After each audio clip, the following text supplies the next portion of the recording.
अगर स्टोरी पसंद आ रही है तो हिंदी स्टोरी चैनल को सब्सक्राइब करें और वीडियो को लाइक करें। Episode 55 friends. लैला उस मुड़े तुड़े कागज की तरफ अब तक देखे जा रही थी। तभी जैसे उसने मन ही मन तय कर लिया कि उसे क्या करना है। उसने एक झटके में वो कागज उठा लिया और जल्दी से खोलकर उस पर मधुकर का नंबर ढूंढने लगी। लेकिन लैला वो कागज देखकर मुरझा सी गई। टेबल के कोने में पड़े उस कागज पर स्याही से मधुकर का कॉन्टैक्ट नंबर लिखा था और शायद नमी की वजह से अब वो पूरी तरह धुंधला पड़ चुका था। हे भगवान, अब मैं उस मधुकर का नंबर कहां से लाऊंगी? लैला को अब आखिरी आस भी डूबती हुई सी नजर आने लगी थी। इसी फिक्र में उसने आज दोपहर का खाना भी नहीं खाया था। जब शाम होने को आई तो अम्मा ने उसे उस इवेंट में जाने की याद दिलाई। लैला का दिल तो नहीं कर रहा था, लेकिन वो ना चाहते हुए भी उन्हीं ड्रेसेस में से एक ड्रेस उठाकर तैयार होने चली गई थी। अम्मा ने उसे उसी कपड़ों में देखा जो वो पहले भी पहन चुकी थी, लेकिन फिर भी उन्होंने टोकना सही नहीं समझा। वो तैयार होकर इवेंट में चली आई थी, शॉप का फीता काटकर और बाकी मेहमानों से मिलने लगी थी। तभी पास खड़ी औरतों की बातें उसके कानों में पड़ी। पिछली बार एक रेस्टोरेंट की ओपनिंग में गई थी ये लैला रॉय, वहां भी यही कपड़े पहन रखे थे इसने। दूसरी औरतों ने ये सुना तो हंसते हुए बोली, अरे तो इन सस्ती हीरोइनों के पास थोड़ी ही ना उतने पैसे होते हैं कि हर पार्टी के लिए अलग अलग कपड़े खरीद सके। और वैसे भी इन सबको बुलाया भी इसीलिए जाता है कि ज्यादा खर्चा भी ना हो और भीड़ भी जुटा ली जाए। अगली ने कहा, वही तो, जरा मर्दों की भीड़ पर नजर तो डालो, सब के सब इसे कैसे खा जाने वाली नजरों से घूरे चले जा रहे हैं। मैं तो दावे के साथ कह सकती हूँ इनमें से ज्यादातर लोग बस इसकी वजह से अपनी आंखें सेकने आए होंगे। हाँ, वरना मोहल्ले की दुकानों की ओपनिंग में इतनी भीड़ जुटती है भला। किसी के लहजे में लैला के लिए जलन थी तो किसी के लहजे में नफरत।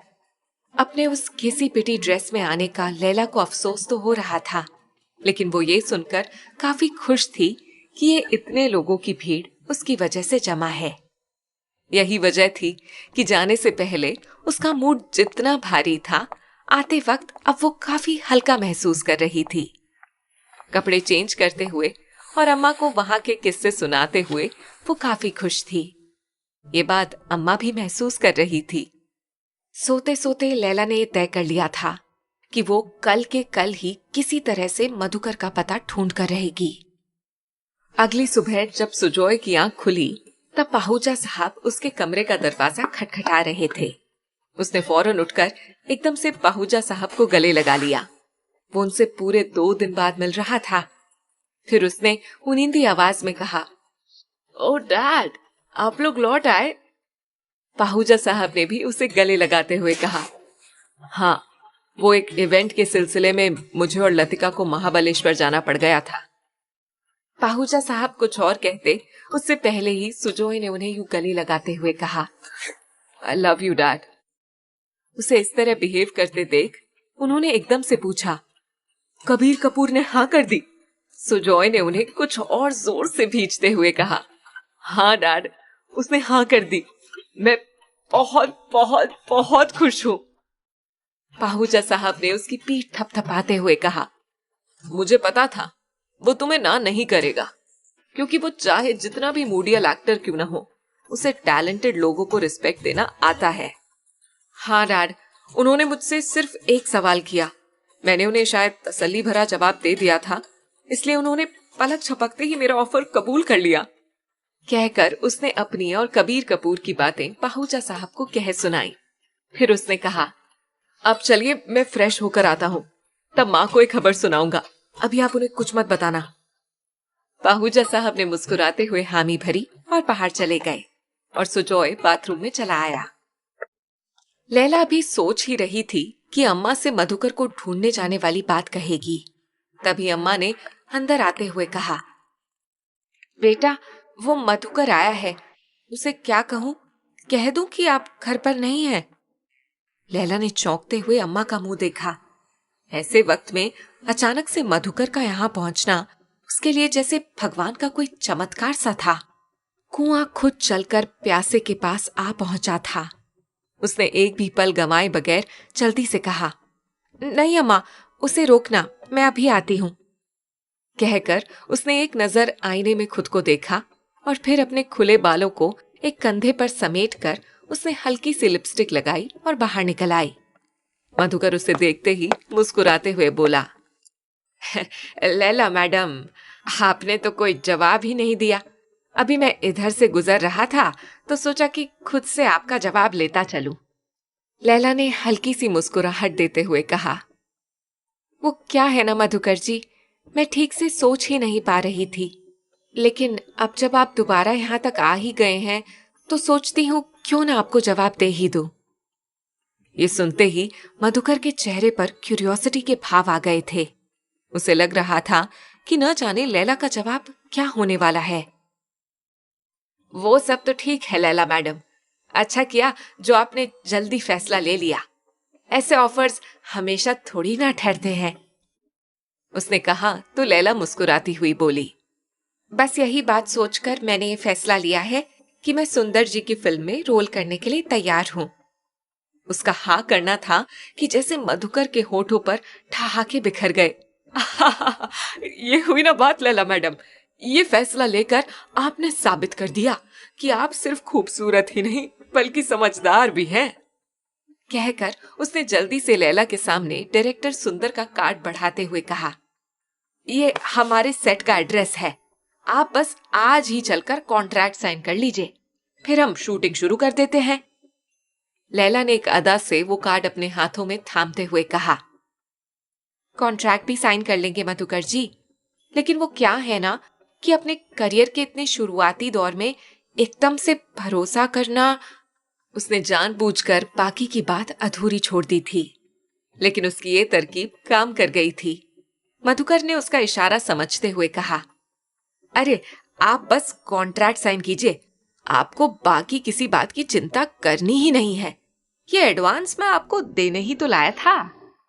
कहकर उसने अपनी जेब में हाथ डाला और 100 की गड्डियां निकालकर सामने रखते हुए कहा, ये लीजिए, पूरे 5,000 हैं। पैसे देखकर लैला की आंखों में एक अजीब सी चमक उतर आई थी, लेकिन उसने जल्द ही अपने इमोशन पर काबू पाते हुए कहा, ठीक है, फिर आप लंच के बाद गाड़ी भेज दीजिएगा, मैं आ जाऊंगी। कहकर उसने पैसे उठाए और अम्मा की तरफ बढ़ा दिए। मधुकर 3 बजे गाड़ी भेजने की बात करके वहां से चला गया। उसके जाते ही अम्मा ने कुछ फिक्र भरे लहजे में कहा, आपने ठीक से सोच लिया ना बेटा कि आपको एक गाना करना है? लैला ने अपने बिस्तर पर आकर नोटों की उन गड्डियों को अपनी नर्म उंगलियों से छूते हुए कहा, ठीक से सोचना या समझना वहां पर मायने रखता है अम्मा, जहां पर आपके पास एक से ज्यादा ऑप्शन मौजूद हों।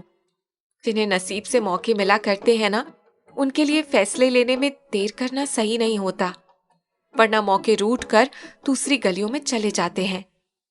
कहकर उसने एक गहरी सांस ली और उनमें से एक गड्डी उठाकर अपने सीने से लगा लिया और बोली, वैसे भी रास्ता कीचड़ भरा हो और चलना मजबूरी हो तो फिर वहां चलते हुए कीचड़ एक बार लगे या बार बार, क्या फर्क पड़ता है? उसकी बातों ने अम्मा को लाजवाब कर दिया था। कौन कह सकता था कि बंबई में गुजारे गए ये कुछ महीने 17-18 साल की लैला को इतना तजुर्बा दे जाएंगे। तभी किसी कस्टमर की आहट सुनकर अम्मा बाहर चली गई थी। लैला अब अपने कमरे में अकेली थी और उसके साथ था अंतर्मन से जुड़ा एक गिल्ट। मुझे नहीं पता भगवान जी, ये जो कुछ भी हो रहा है वो सही हो रहा है या गलत। मुझे बस इतना मालूम है कि मेरे पास इसके अलावा और कोई रास्ता नहीं है, इसलिए मेरा भला बुरा अब सब आपके ही हाथों में है। मुझे कुछ नहीं चाहिए, यहां तक कि इससे जुड़ी शर्मिंदगी भी नहीं। सोचते हुए लैला के चेहरे पर गजब का सुकून था। मधुकर ने तय वक्त पर गाड़ी भेज दी थी। लैला ने वहां सेट पर ही बने सुंदर जी के ऑफिस में जाकर कॉन्ट्रैक्ट पेपर साइन कर लिए थे। डायरेक्टर सुंदर शक्ल से ही काफी प्रोफेशनल लग रहे थे। उन्होंने बिना किसी लाग लपेट के लैला को गाने से जुड़ी कुछ बातें बताईं और बोले, हमारी फिल्म लगभग पूरी हो चुकी थी। अगर स्टोरी पसंद आ रही है तो हिंदी स्टोरी चैनल को सब्सक्राइब करें और वीडियो को लाइक करें। लेकिन जब तुम्हारा गाना देखा तो हमें लगा कि हम अपनी फिल्म में भी एक गाना करवा लेते हैं तुम्हारे साथ। अगर तुम्हारा काम अच्छा रहा तो उम्मीद करता हूँ हम आगे भी काम करते रहेंगे। बस तुम कल से ही शूटिंग के लिए आ जाना। लैला ने बस धीरे से जी कहा और शायद सुंदर जी को लैला में यही बात सबसे अच्छी लगी।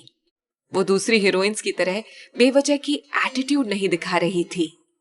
इसलिए लैला के चलते वक्त उन्होंने कहा, अच्छा लगा तुमसे मिलकर।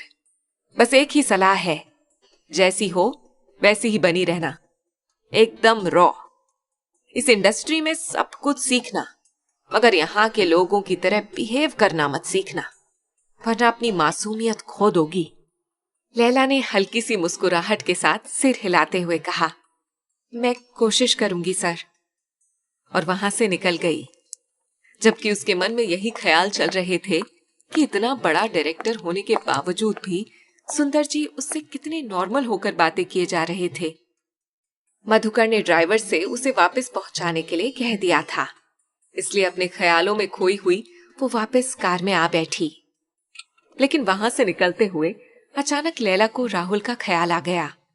कुछ सोचते हुए उसने ड्राइवर को राहुल के घर का एड्रेस समझाया और वहां चलने के लिए कहा। कुछ ही देर में वो राहुल के घर पर थी। राहुल ने जैसे ही उसे देखा, उसके चेहरे पर एक हैरानी भरी स्माइल बिखर गई थी। Thanks for coming. पता है, मैं कल से तुम्हारी कमी कुछ ज्यादा ही महसूस करने लगा था, उसने इस अंदाज में कहा कि लैला कुछ चौंक सी गई। उसे इस तरह चौंकते देखकर राहुल ने जल्दी से कहा, तुम प्लीज कुछ और मत सोचना। ये सच है कि तुम मुझे अब भी अच्छी लगती हो, मगर अब मैं चाहकर भी तुम्हारे बारे में कुछ गलत नहीं सोच सकता। लैला को यह देखकर अच्छा लगा कि राहुल ने उसके भाव देखकर उसकी उलझन समझ ली थी। उसने मुस्कुराते हुए पूछा, और वो भला क्यों? उसका सवाल सुनकर राहुल कुछ पलों के लिए खामोश हो गया। फिर उसकी नजरें दाईं तरफ दीवार पर टंगी मां की तस्वीर पर जा टिकी। उसने अपलक अपनी मां को निहारते हुए कहा, मां के जाने के बाद कभी उसके जैसी किसी औरत से मुलाकात ही नहीं हुई थी।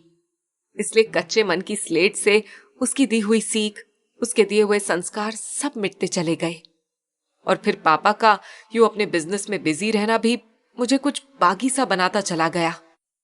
उसके बाद फिर जिंदगी में जितनी भी लड़कियां आईं, या तो उन्हें मुझसे पैसे लेने थे या अपने जिस्म की भूख मिटानी थी। कहते हुए राहुल की नजरें कुछ झुक सी गईं।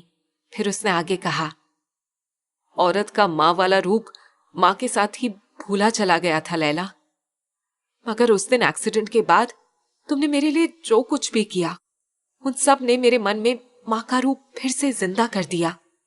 बस इसीलिए मैंने तय कर लिया है कि अब मैं तुम्हें तो क्या, किसी को भी बुरी नजर से नहीं देखूंगा, क्योंकि अब मैं अपने मन से मां की याद को खोने नहीं देना चाहता। राहुल की इतनी गहरी बातें सुनकर लैला अवाक रह गई थी। जिस वक्त वो राहुल की मदद कर रही थी, उस वक्त भला उसने ही कब सोचा था कि उसके इस रवैये से राहुल का मन ऐसे बदल जाएगा। अभी वो सोच ही रही थी कि तभी राहुल ने अपना हाथ आगे बढ़ाते हुए कहा, फ्रेंड्स। लैला जैसे ख्यालों से जागी। उसने मुस्कुराते हुए राहुल को देखा और अपना हाथ उसके हाथ पर रखते हुए कहा, फ्रेंड्स। और फिर दोनों मुस्कुरा उठे थे। अगले दिन लैला एकदम ठीक वक्त पर सेट पर आ पहुंची थी।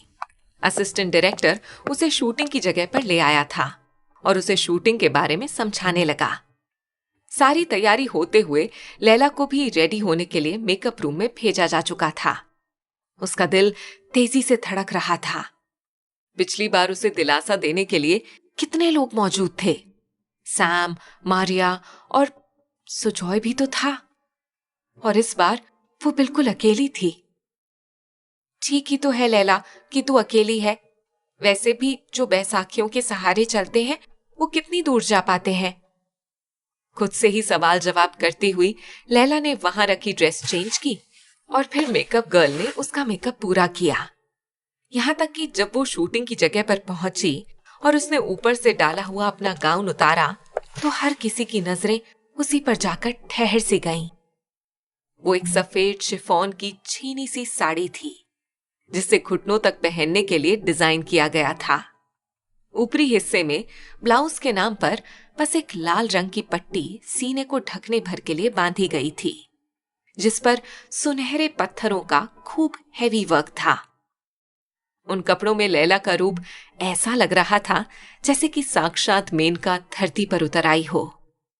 कोरियोग्राफर उसे कुछ स्टेप समझाने लगा था जो उसे झरने की तरह गिरते पानी के नीचे करने थे। थोड़ी देर की ही प्रैक्टिस के बाद कैमरे वगैरह सेट कर लिए गए थे क्योंकि लैला ने डांस के स्टेप्स काफी जल्दी कैच कर लिए थे। असिस्टेंट डायरेक्टर के एक्शन बोलते ही लैला ने बजने वाली म्यूजिक की बीट पर थिरकना शुरू कर दिया था। ऊपर से गिरता पानी उसे कुछ मुश्किल दे रहा था, इसलिए एक एक सीन के लिए कई कई बार रीटेक करना पड़ रहा था। अभी ये सब चल ही रहा था कि तभी एक बड़ी सी गाड़ी कुछ ही दूर पर बने पार्किंग में आकर रुकी और सेट पर जैसे एक शोर सा मच गया।